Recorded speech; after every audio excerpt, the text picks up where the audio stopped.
الحمد لله. الحمد لله رب العالمين، والصلاة والسلام على رسول الله، وبعد. أيها الإخوة المتابعين، إن شاء الله تكونوا كلكم بخير. معكم معاذ تيجاني.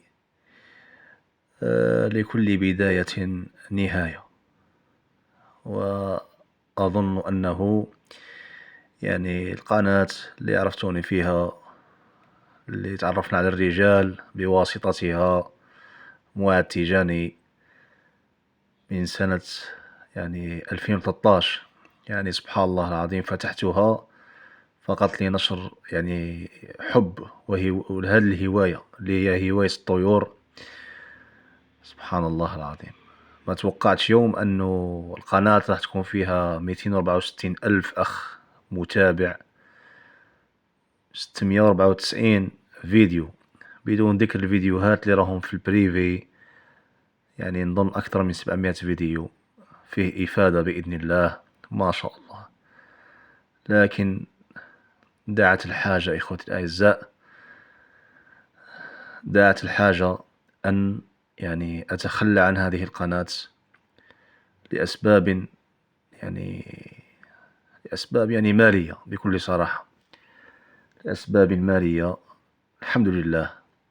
أنا تعرفوا أخوكم معاذ، ما نحبش كما قال مد يدي ولا. الحمد لله، راني خدام، عندنا إخوة، عندنا الصحة تاعنا، عندنا ربي الحمد لله. ربي فوق كل شيء، ربي هو يعاوننا ويعيننا. ولكن بعض الديون أثقلت كاهلي، بعض الديون أثقلت الكاهل تاعي إخوتي الأعزاء.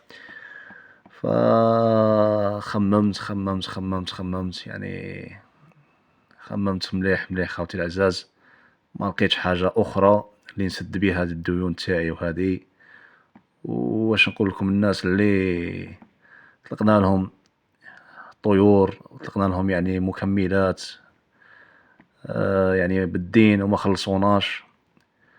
فين وصلتوني خوتي؟ الناس اللي ما خلصوناش في الديون تاعي، كاين اللي ما خلصنيش منذ 3 سنوات، كاين اللي ما خلصنيش منذ 4 سنوات. الحمد لله، الحمد لله. هذه هي التالية خوتي اللي خممت نبيعها القناة تاعي.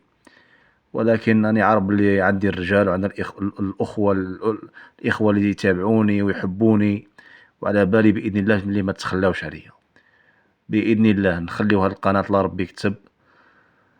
أنا أتبرأ، برأت الذمة تاعي أنه الأخ اللي راح بيشريها قال لي ندير فيها محتوى مفيد. برأت ذمتي أمام الله، قلت له يا أخي هذه أمانة، ماذا بيك تعمل محتوى مفيد. هو صراحة ما قاليش المحتوى واش، ولكن قال أنه محتوى مفيد إن شاء الله، فنحسبه كذلك بإذن الله. ربي وفقه، وأنا إن شاء الله سأفتح قناة جديدة بإذن الله. هذه ليست النهاية، إنما نهاية القناة، ولكن ليست نهاية أخوكم في الله معاذ تيجاني. ستستمر، سيستمر حب الهواية هذا، وسأستمر في نشر الفيديوهات المفيدة، وسأستمر كيما كنت من قبل بإذن الله. أنا نتمنى خوتي ما تخلاوش عليا في هذه الفترة، في هذه المرحلة الصعيبة اللي راني فيها في حياتي. ما تخلاوش عليا خوتي، ربي يحفظكم إن شاء الله. عاود تابعونا إن شاء الله في قناة جديدة راح نفتحها بإذن الله، ونوعدكم إن شاء الله راح أجتهد في إيصال المعلومة أكثر مما كنت من قبل. ربي يحفظكم والسلام عليكم.